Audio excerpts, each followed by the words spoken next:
Essentially, what Bitcoin is doing is taking excess energy, storing it into a new form. It's called currency, and you take it wherever you like. 젠슨 왕이 바라보는 비트코인이란 무엇인지에 대해서 여러분들께 말씀을 드리도록 하겠습니다. 기업 순위를 한번 살펴보도록 하겠습니다. 자, 지금 톱 에셋, 지구상에 있는 가장 가치가 있는 자산을 100개를 나열을 하면 금이 압도적 1등입니다. 31조 달러. 네, 계속해서 금값이 오르고 있으니까. 제가 처음 금을 표를 통해서 처음 봤을 때는 20조 달러를 왔다 갔다 하고 있었는데 그새 많이 올라서 31조 9,380억 달러까지 올라갔고, 은도, 비트코인하고 경쟁하다가 은도 쭉 올라와서 지금 엔비디아를 제치고 4조 7천억 달러의 시가총액을 자랑하고 있습니다. 그리고 금과 은을 제외한 가장 가치 있는 에셋은 엔비디아 주식입니다. 엔비디아는 기업 가치를 시가총액으로 봤을 때 4조 5천억 달러에 달하고 있습니다. 그리고 최근에 원래 이제 엔비디아하고 애플, 마이크로소프트 세 개 기업이 3조 달러 클럽이었습니다. 이 세 개 기업이 엔비디아, 애플, 마이크로소프트가 엎치락 뒤치락 하면서 순위 경쟁을 했는데 여기에 갑자기 구글이 치고 올라와서 구글이 두 번째로 4조 달러를 넘는 기업이 됐습니다. 왜 그럴까요? AI 때문이죠. 엔비디아도 AI 때문에 주가가 천정부지로 치솟았고 구글도 최근 들어서 급등했습니다.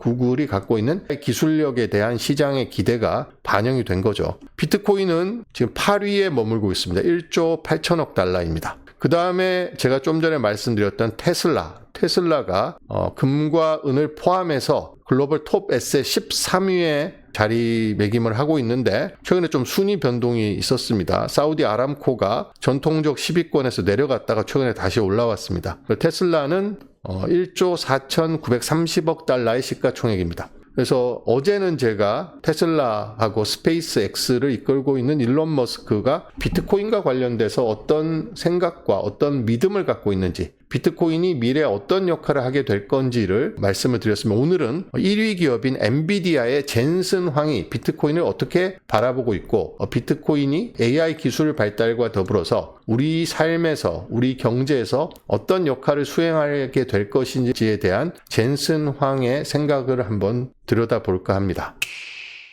젠슨 황이 2024년 9월 27일에 미국의 바이파티즌 폴리시 센터라는 곳에서 주관한 미래의 AI와 에너지라는 주제의 대담에 젠슨 황이 나왔습니다. 이때 젠슨 황이 비트코인과 관련된 생각을 이야기를 했습니다. 그래서 지금 그 어느 때보다 인공지능과 로보틱스의 시대를 맞아서 에너지 이야기가 계속해서 집중적으로 나오고 있습니다. 미래에는 돈이 아니라 에너지가 돈이기 때문입니다. 그리고 에너지가 부족합니다. 에너지를 더 많이 생산해야 되기 때문에 계속해서 에너지가 나오는데, 젠슨 황은 에너지라는 것은 한계가 있기 때문에 우리가 AI와 로봇을 활용할 수 있는 한계는 우리가 생산해낼 수 있는 에너지의 한계이다. 그것이 물리적인 한계인 거죠. 그러니까 지금 피아트 머니는 물리적인 한계가 없기 때문에 마구마구 찍어내지만 이 AI와 로봇은 그런 정부가 찍어내는 달러를 받고 일을 하지 않습니다. 에너지가 있어야 일을 하기 때문에 미래의 일반 인공지능을 일을 시키려면 걔네들이 필요한 것을 줘야 되는데 그것이 에너지고, 걔네들이 일을 많이 하면 할수록 에너지가 더 많이 필요할 것이다. 그래서 지금 일론 머스크나 젠슨 황의 인터뷰, 대담 이런 걸 들어보면 대부분의 내용이 에너지로 채워지고 있습니다. 그만큼 미래의 AI와 로봇이 우리 경제의 주축이 될 때 에너지 문제가 그만큼 중요하고 에너지가 핵심적이라는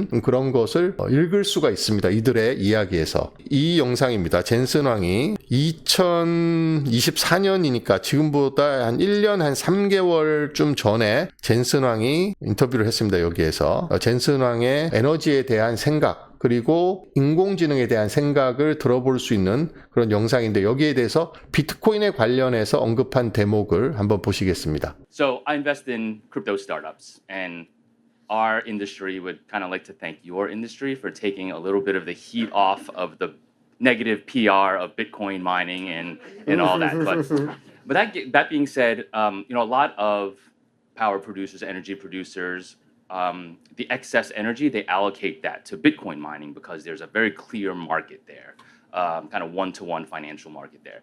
Do you see something like that possible in terms of like a smart grid or like having those companies be able to dedicate some of that excess energy to training models and providing that power to. You just gave a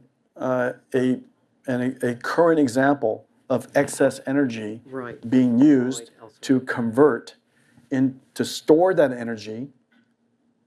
Essentially, what Bitcoin is doing is taking excess energy, storing it into a new form.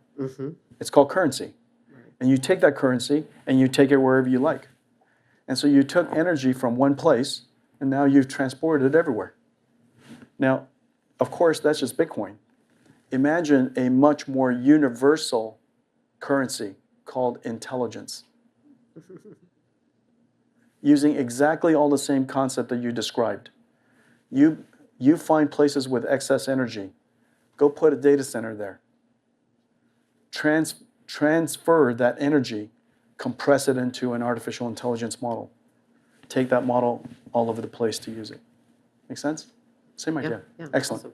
젠슨 왕이 비트코인과 관련해서 뭐 공개적으로 언급한 사례가 많지는 않은데 이때 이 바이파티즌이라는 이 단체가 주최한 이 대담에서 질문자, 그러니까 청중의 질문을 받고 답변을 합니다. 청중의 질문은 일단 본인이 비트코인과 관련된 스타트업에 투자를 하고 있는데 채굴에 대해서 부정적인 인식이 많이 있습니다. 일론 머스크가 비트코인 구매를 중단한 것도 환경을 파괴한다는 그런 환경론자들의 공세 때문에 중단을 했는데 지금 비트코인에 대한 인식이 바뀌고 있습니다. 비트코인이 채굴장이 일단 AI 데이터 센터로 손쉽게 전환이 되고 있고 비트코인이 우리가 알고 있는 것처럼 우리가 써야 되는 전기를 갖다 쓰는 사례보다 전력 수요가 없는 곳에 가서 신재생 에너지를 발전할 수 있는 그런 시설을 만들어서 그것으로 비트코인을 채굴하기 때문에 이 AI의 발달과 더불어서 에너지 수요가 급증하고 있는 이 시점에는 비트코인 채굴장처럼 기존의 전력 수요가 없는 곳에 들어가서 전력을 만들어내는 시설을 해서 AI 데이터 센터가 오든 전력 수요가 만들어질 때까지 비트코인을 채굴하고 있다가 넘겨주는 모델이 지금 매우 유력한 모델입니다. 그렇기 때문에 PR에 대한 부담을 많이 덜어줬다라고 이야기합니다. AI 산업이 발달하면서 비트코인에 대해서 갖고 있던 부정적인 생각이 바뀌고 있다.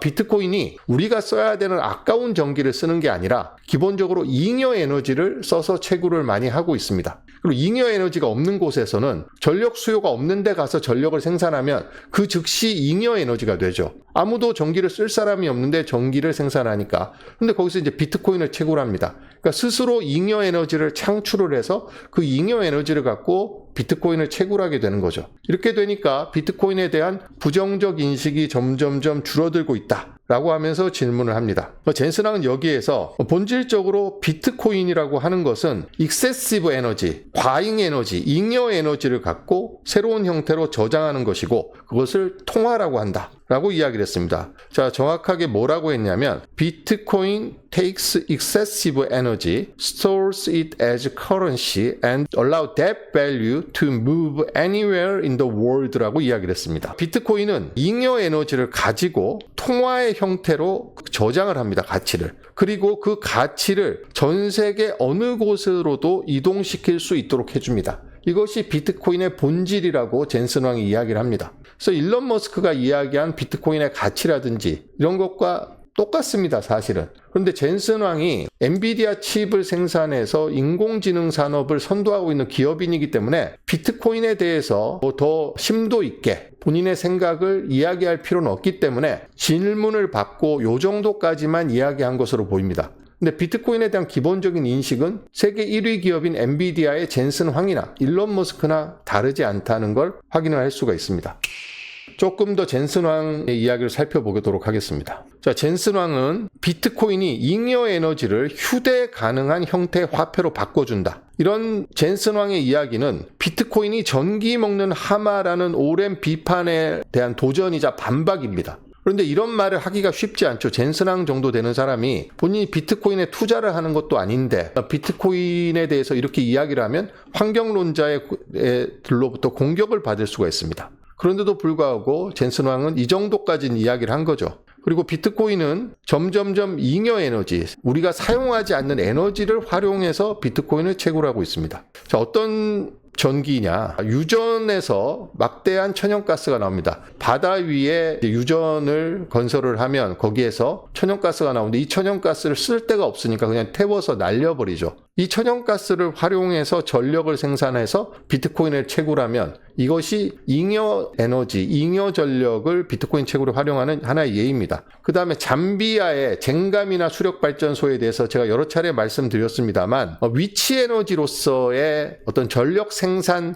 잠재 능력을 가지고 있지만 전력 수요가 없거나 그 지역 거주자들이 전력을 구매할 만한 형편이 안 되는 지역에서는 수력발전, 잠재적 발전 능력을 활용하지 않습니다. 발전소를 짓지 않는데 이 비트코인은 이런 지역에 수력발전소를 지어서 잉여 전력으로 비트코인을 채굴하고 그걸로 발전소 운영 비용을 충당하고 또 그 지역 주민들에게 전력을 공급해서 일석이조, 일석삼조의 효과를 낳고 있습니다. 그래서 잠비아의 젠감이나 수력발전소의 사례를 보면 환경론자들이 비트코인을 비판할 수 있는 그런 근거가 사라지는 거죠. 그 아이슬란드에 비트코인 채굴장이 초기에 아이슬란드 굉장히 많이 지어졌습니다. 세계적인 비트코인 채굴풀 기업인 제네시스 마이닝도 아이슬란드에 위치하고 있는데 아이슬란드는 지열 발전도 있고 날씨가 1년 내내 춥기 때문에 냉방, 비트코인 채굴장에서 나온 그 엄청난 열을 식히는 데 드는 그런 비용도 줄어들기 때문에 아이슬란드에 채굴장이 많이 들어갔는데 아이슬란드도 인구 밀집된 국가가 아니기 때문에 전력이 남아돌고 있고 지열 발전을 할 수 있는 그런 환경은 있지만 지열 발전을 해봤자 이미 전력이 남아돌고 있는데 전력을 추가로 생산할 필요가 없기 때문에 전력을 생산하지 않는데 이런 지역에서 발전 설비를 지어서 익세시브 에너지를 만들어낸 다음에 그걸로 비트코인을 채굴하는 겁니다. 그리고 지금 텍사스라든지 이런 태양열 발전에 아주 유리한 환경에 있는 지역에 사람이 살고 있지 않기 때문에 발전소가 들어가지 않습니다. 그런 활용도가 낮은 태양광 발전소, 비트코인 채굴장이 들어가서 먼저 발전 설비를 설치를 하고 일단 전력을 생산해서 비트코인을 채굴하고 있습니다. 그래서 이런 비전통적인 그런 인구 밀집 지역이라든지 도시 지역이라든지 이런 데에 화력이라든지 원자력이라든지 이렇게 전력을 생산해서 쓰고 있는 이런 전통적인 발전 방식이 아니라 버려지고 있는 에너지 혹은 남아도는 에너지 혹은 아직 전력으로 전환되지 않은 그런 자연 상태의 에너지를 우리가 쓸 수 있는 전력의 형태로 바꿔주는 역할을 비트코인이 하고 있다. 그래서 이 젠슨 왕은 이 부분에 대해서 언급을 한 거죠. 비트코인이 바로 남아도는 에너지를 통화의 형태로 저장을 한 다음에 그 가치를 전 세계 어디든지 이전시킬 수 있는 게 비트코인의 역할이다. 이렇게 이야기를 했습니다. 자, 그래서 상당히 젠슨 왕 입장에서는 비트코인 이야기하는 게 본인 사업에 별 도움이 안 되기 때문에 도움될 게 없기 때문에 비트코인 이야기를 적극적으로 할 필요는 없었겠지만 질문을 받고 이렇게 이야기를 합니다. 자, 여기 보시면 젠슨 왕은 비트코인 지지자들도 아니고 암호화폐 전도사도 아닙니다. 일론 머스크하고는 포지셔닝이 좀 다르죠. 일론 머스크는 한때 도지 파더라고 불릴 정도로 암호화폐 전도사 역할을 했습니다. 비트코인 옹호론자이고 비트코인 강세론자이기도 하죠. 젠슨 왕은 비트코인과 관련돼서 어떠한 포지션도 취하지 않고 있었는데 이렇게 비트코인의 본질적 가치를 설명을 했습니다. 지금 전 세계적으로 에너지 생산은 불균등하게 이루어지고 있습니다. 네팔 같은 나라는 아무리 수력이 풍부하게 있어도 전력을 쓸 데가 없기 때문에 수력으로 발전을 하지 않고 있습니다. 그리고 아프리카의 많은 국가들도 발전소가 없죠. 그래서 전력 생산은 선진국 그리고 전력 소비가 많은 국가, 대도시 이렇게 집중적으로 생산되고 있고 불균등하게 이루어지고 있습니다. 우리나라도 지금 신재생 에너지가 호남 지역에서 많이 생산이 되고 있는데 전력 수요는 거의 수도권에 있죠. 서울에서 가정용 전기를 많이 쓰고 용인의 반도체 클러스터와 관련돼서 논란도 많이 일고 있는데 용인에서 그 많은 반도체 공장을 추가로 지으려면 전력이 그만큼 필요한데 수도권에는 지금 전력이 없습니다. 그래서 호남에 있는 전력을 갖고 와서 용인의 반도체 공장을 더 지을 것이냐 아니면 전력이 있는 곳에 반도체 공장을 거기다 지어서 해당 지역에서 전력을 쓰는 게 더 바람직하다. 그리고 호남 지역에 있는 전력을 용인으로 끌어오려면 수많은 송전솔로가 지어져야 되는데 그 송전솔로 주변에 사는 사람들이 또 반대를 하고 있습니다. 이래서 여러 가지가 얽혀 있는데 기본적으로 에너지 생산과 에너지의 소비가 불균등하게 이루어지기 때문에 그렇습니다. 에너지 생산이 많이 되더라도 이를테면 호남에서 에너지 생산을 더 많이 할 수 있다고 해도 그 많은 에너지를 보관하거나 아니면 수도권으로 보내지 못한다면 그 에너지는 전부 잉여 에너지가 되는 거죠. 쓸 수 없는 에너지입니다. 우리가 유용한 일에 쓰기 위해서 에너지를 생산을 하는데 신재생 에너지로 아무리 많은 전력을 생산한다 하더라도 이것을 보내지 못한다면 쓸모가 없어지는 거죠. 그래서 비트코인 채굴은 이렇게 만약에 우리가 호남에서 전력이 남아도는데 그걸로 비트코인을 채굴을 하면 국부를 늘릴 수가 있죠. 부탄에서 비트코인을 채굴해서 공무원 월급을 2배, 3배 인상시켜 준 것처럼 비트코인은 이렇게 활용되지 않는 전력에 대한 최후의 구매자 역할을 해줍니다. 그리고 전력 수요가 충분하게 만들어지면 빠지면 되는 거죠. 젠슨 왕은 이런 비트코인이 잉여 에너지를 활용해서 가치를 저장하고 그 가치를 전 세계 어느 곳으로 이전할 수 있는 그런 수단이라는 점에 대해서는 분명히 인식을 하고 거기에 대해서 언급을 한 겁니다. 그래서 한마디로 말하면 젠슨 왕이 비트코인을 어떻게 생각하느냐? 에너지 포터입니다. 에너지를 이동시키는 수단. 젠슨 왕에게 비트코인은 에너지 포터다 이렇게 정의할 수 있는데 여기 있습니다. 에너지 운반자. 비트코인 채굴을 화폐 형태로 국경을 넘어서 에너지를 운송할 수 있는 메커니즘이기 때문에 젠슨 왕에게 비트코인은 에너지 포터입니다. 이 부분이 바로 젠슨 왕이 비트코인을 에너지 포터로 언급한 내용인데요. 젠슨 왕은 2024년 9월 달에 열린 미래의 인공지능과 에너지라는 그런 타이틀의 대담에 출연을 해서 이렇게 이야기를 했습니다. 비트코인은 잉여 에너지를 활용을 해서 통화의 형태로 저장을 하고 그 가치를 전 세계 어느 곳으로든 쉽게 움직일 수 있는, 이동시킬 수 있는 수단이다. 그러니까 비트코인이 에너지 포터라고 정확하게 인식을 하고 이 부분을 이야기를 해준 겁니다. 인공지능과 로보틱스 산업이 계속해서 발달하고 있고 이것이 일론 머스크의 말처럼 지금 특이점에 가까워지고 있습니다. 곧 AI와 로봇이 인간의 노동을 대체해서 인류가 보편적 기본소득이 아니라 보편적 고소득을 올릴 것이다 라는 예언도 일론 머스크가 했습니다. 그런데 이 비트코인이 이 잉여 전력을 생산해서 통화의 형태로 저장하고 이것을 전 세계 어디로든지 쉽게 움직일 수 있는 에너지 포터의 역할뿐만 아니라 이 인공지능과 로봇이 발달함에 따라서 비트코인이 이런 AI와 로봇의 기본적인 결제 수단이 될 잠재력이 있다. 이렇게 주장하는 전문가들이 지금 속속 나오고 있는데 제가 봤을 때는 상당히 설득력이 있습니다. 자, 로봇은 인공지능은 돈을 받지 않습니다. 대신에 에너지가 공급돼야 일을 하는데 사람이 로봇에게 피지컬 AI가 로봇이라고 치면 이 로봇, 인공지능을 장착한 이 로봇을 사람이 매번 충전을 시켜주고 그 전기 값을 대신 내주고 거기에 필요한 소프트웨어 업데이트를 해주고 이렇게 하면 사람이 로봇을 관리를 해야 됩니다. 너무나 비효율적이죠. 로봇이 스스로 알아서 전력도 사서 충전을 하고 필요한 소프트웨어 패치도 자기가 스스로 구매를 해서 본인이 설치를 하고 이렇게 해서 인간이 관리할 필요가 없어져야지 진정한 일반 인공지능을 장착한 로봇이라고 할 수 있는데 비트코인이 이런 AI 에이전트가 인간이 통제하지 않고 스스로 뭔가 활용할 수 있는 미래의 돈이 될 것이다. 이런 전망이 계속해서 나오고 있습니다. 자, 데이비드 마커스라는 사람이 있는데 이 사람은 그 메타, 페이스북의 리브라라는 가상화폐를 발행을 했었죠. 2018년도에 메타에서 발행을 했다가 저커버그가 상원 청문회에 불려가서 혼쭐이 난 뒤로 그때 이제 미국 정부는 암호화폐에 대해서 굉장히 부정적이었습니다.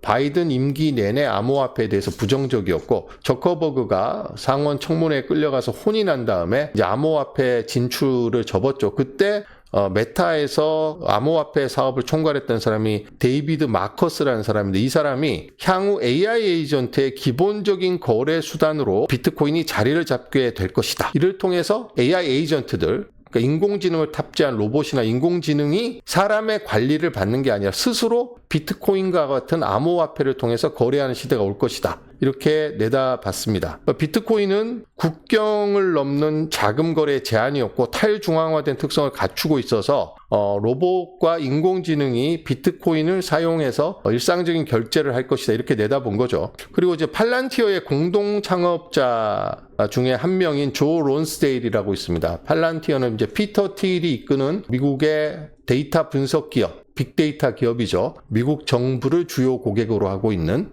그런 기업인데 이 팔란티어의 공동 창업자인 조 론스데일이라는 사람도 AI 에이전트가 암호화폐 구매 주체로 부상할 것이라고 예상을 하고 있습니다. 그러니까 사람이 직접 암호화폐를 사서 AI나 로봇에게 주는 게 아니라 스스로 암호화폐를 자기가 일한 대가로 암호화폐를 받아서 그것으로 에너지라든지 필요한 여러 가지 소프트웨어를 사고 미래의 에너지 구매에 대비해서 저장해두고 이런 역할을 할 것이라는 예상이 계속해서 나오고 있습니다.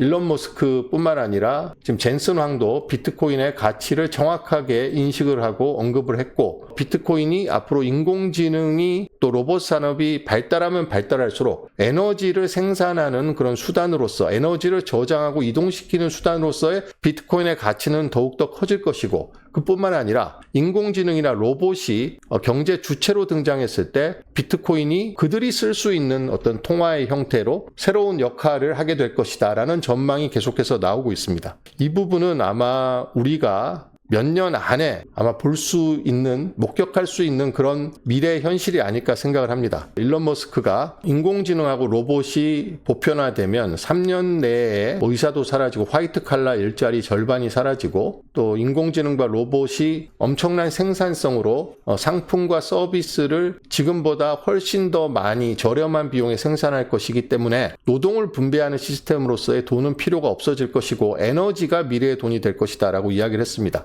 그리고 비트코인이 에너지에 기반한 진정한 통화다라고 했는데 우리가 이제 보통 비트코인이 디지털 골드라는 서사를 갖고 있고 인플레이션 해지 수단, 그러니까 정부가 어떤 물리적인 제약 없이 한계 없이 마구마구 찍어낼 수 있는 그런 돈, 피아트 머니에 의해서 발생되는 인플레이션을 해지하는 수단이라고 봤을 때 이 로봇과 인공지능이 상품과 서비스를 무제한적으로 생산해서 돈의 증가 속도보다 상품과 서비스의 증가 속도가 더 빨라지면 인플레이션이 일어나는 게 아니라 디플레이션이 일어난다라고 일론 머스크가 예상을 했습니다. 여기에 대해서 댓글로 비트코인이 인플레이션 해지 수단이라면 만약에 디플레이션이 일어나면 비트코인의 역할은 어떻게 되는 것이냐? 그럼 비트코인의 역할이 사라지는 것 아니냐 오히려. 비트코인의 역할을 지금 현재 인플레이션 해지 수단으로만 보고 있고 앞으로도 영원히 피아트 머니의 로 촉발된 돈의 가치 하락을 막는 수단으로만 본다면 일론 머스크가 내다본 것처럼 상품과 서비스가 무제한적으로 생산돼서 디플레이션이 일어나면 어떻게 보면 비트코인이 갖고 있는 강력한 서사 중의 하나인 인플레이션 해지 수단이란 역할이 사라질 수도 있다. 이런 질문을 남기셨는데 여기에 대해서 제가 한번 찾아봤습니다. 그래서 한번 그 답을 한번 여러분과 살펴보고 굉장히 우리가 깊이 있게 들여다봐야 될 대목인 것 같아서 저도 시간을 좀 할애해서 살펴봤는데 자, AI와 로봇이 생산량이 무한에 가깝습니다. 그리고 비용은 거의 들지 않죠. 그렇게 인공지능과 로봇이 생산하는 상품과 서비스의 가격은 지속적으로 하락을 합니다. 이런 것을 기술 과잉 공급형 디플레이션이라고 이야기한다고 합니다. 이 디플레이션이 되는 영역과 인플레이션이 되는 영역이 있는 것이지 모든 분야에서 디플레이션이 일어나는 것은 아닙니다. 그러니까 인공지능과 로봇이 생산할 수 있는 상품과 서비스가 있고 인공지능과 로봇이 생산할 수 없는 자산이나 상품이나 서비스가 있을 수 있습니다. 그래서 인공지능이 만들어낼 수 있는 상품과 서비스는 가격이 엄청나게 떨어지겠지만 그렇지 못한 것은 여전히 인플레이션이 발생할 수 있다는 거죠. 그렇다면 콘텐츠라든지 소프트웨어라든지 지금 공장에서 찍어내는 그런 공산품이라든지 이런 것에는 가격이 떨어지는 디플레이션 현상이 발생할 수 있습니다만 그렇다면 금이라든지 토지라든지 아니면 의사 자격증과 같이 정치법적으로 보호되는 권리라든지 비트코인과 같은 탈중앙 신뢰의 이런 암호화폐는 오히려 인플레이션이 일어날 수 있다라고 예상을 할 수 있습니다. 그래서 기존의 내러티브는 비트코인이 법정화폐가 계속해서 인플레이션을 유발하고 있는데 비트코인이 인플레이션의 해지 수단으로 기능을 했다면 앞으로 비트코인은 인플레이션을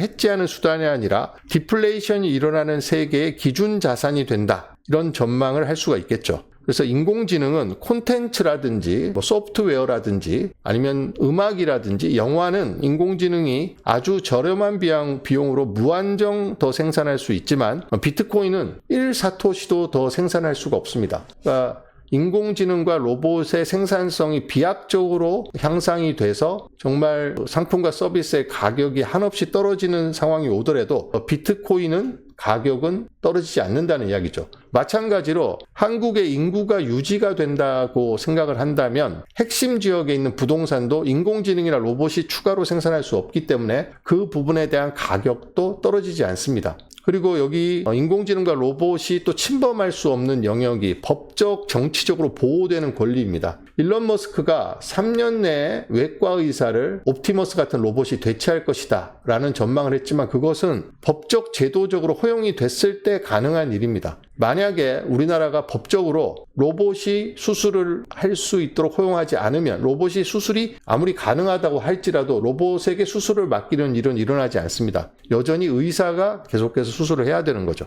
또 로봇이 수술을 하더라도 의사가 반드시 옆에 붙어 있을 때만 수술을 하게 한다면 의사의 어떤 직업적인 권리는 계속해서 보호가 되는 거죠. 그래서 인공지능과 로봇이 생산성을 무한히 향상시켜서 디플레이션을 유발한다 하더라도 모든 분야에서 디플레이션이 일어나는 것은 아니다. 오히려 희소한 부분은 더 희소해질 수 있다. 콘텐츠라든지 공산품이라든지 이런 것은 무한히 더 생산할 수 있는 영역이고 비트코인이라든지 부동산이라든지 금에 대한 귀금속, 다이아몬드에 대한 그런 수요가 미래에도 계속 있다면 그것은 인공지능이 생산할 수 없는 거죠. 로봇이나. 그렇기 때문에 그런 것들의 가격은 떨어지지 않을 것이다.